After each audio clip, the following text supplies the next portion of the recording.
चलिए साहित्य के इतिहास को समझते हैं और देखते हैं कि कहानियाँ कैसे विकसित हुई। कहानियाँ ये तो हमेशा से हमारे वजूद का एक अहम हिस्सा रही हैं।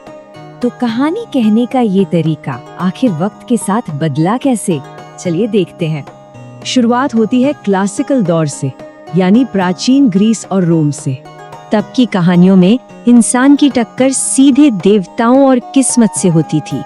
साम्राज्य बदले तो कहानियों का मिजाज भी बदला।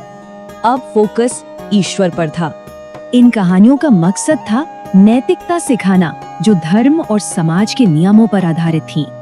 फिर आया पुनर्जागरण और साहित्य ने इंसान को फिर से कहानी का हीरो बनाया।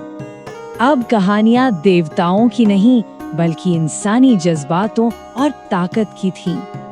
लेकिन ये उम्मीदों भरा दौर ज्यादा टिका नहीं। जल्द ही एक स्याह दौर आया। पुनर्जागरण की वो चमक फीकी पड़ने लगी और शक ने उसकी जगह ले ली। फिर आया प्रबोधन का युग, जब तर्क और विज्ञान को ही सब कुछ माना गया। लेखकों को यकीन था कि सिर्फ तर्क से ही एक बेहतर दुनिया बन सकती है। लेकिन सिर्फ तर्क क्या वो काफी था? दिल कुछ और ही मांग रहा था।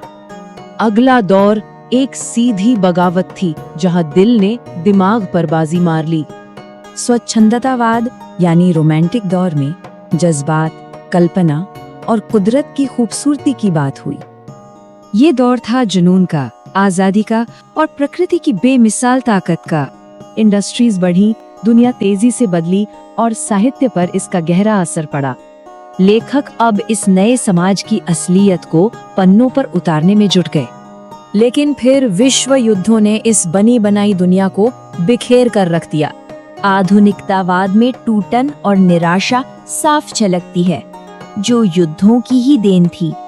कहानियां अब बिखरे हुए आईने जैसी थीं। पुराने तरीके काम नहीं आ रहे थे। और फिर आया उत्तर आधुनिकतावाद, जिसने कहानी के हर नियम को ही तोड़ दिया। इसने सवाल उठाया कि क्या कोई एक कहानी कभी पूरी तरह सच हो सकती है? तो कहानी अब भी लिखी जा रही है। देखते हैं अगला पन्ना क्या कहता है।